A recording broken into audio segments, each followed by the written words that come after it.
नमस्कार श्रोते हो. कथा वाङ्मय या यूट्यूब चॅनलवर मी मंदार मधुकर तुम्हा सर्वांचे मनापासून स्वागत करतो.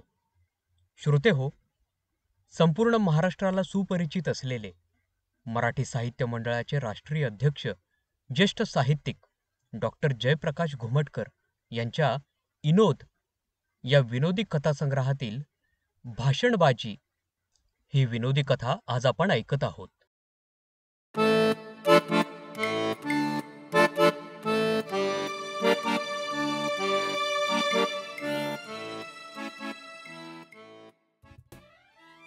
मराठी साहित्य मंडळाचा अध्यक्ष या नात्याने महाराष्ट्र राज्याच्या खेडोपाडी गावोगावी भाषणे करण्यासाठी मी जात असतो.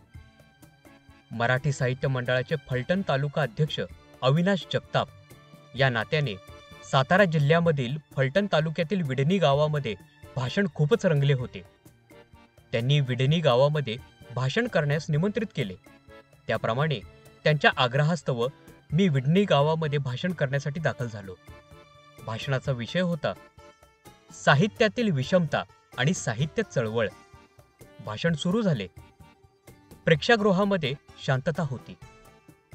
श्रोतेही माझे भाषण कान देऊन ऐकत होते. मी भाषणामध्ये विविध मुद्द्यांवर बोलत होतो. समोर बसलेले लेखक, कवी, प्रेक्षक आणि गावकरीही माझे भाषण शांतपणे ऐकत होते.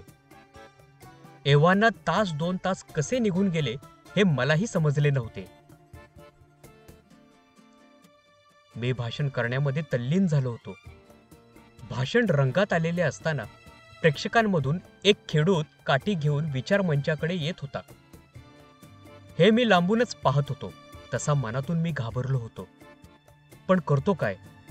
भाषण अर्धवट सोडून मी जाऊ शकत नव्हतो. तो काठी घेतलेला गावकरी इकडे तिकडे पाहत स्टेजच्या दिशेने येत होता. बहुधा तो कोणाला तरी शोधत असावा असे त्याच्या हावभावावरून मी निष्कर्ष काढला. सभागृहामधील एकही प्रेक्षक त्याला अडविण्यासाठी उठला नव्हता. बहुतेक त्याचा वचक गावकऱ्यांवर असावा असा अंदाज मी बांधला.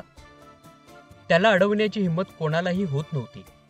तो जसा जसा जवळ येत होता तेव्हा तर मला घामच फुटला होता. एव्हाना तो स्टेजवर आला तसा मी माईक पासून दूर जाऊ लागलो.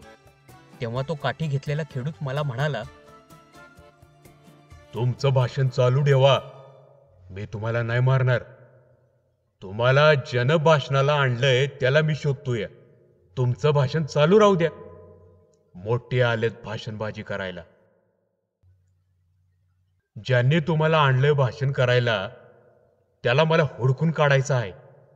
कुठं लपून बसलाय हरामी तेच कळत नाही. कथा समाप्त.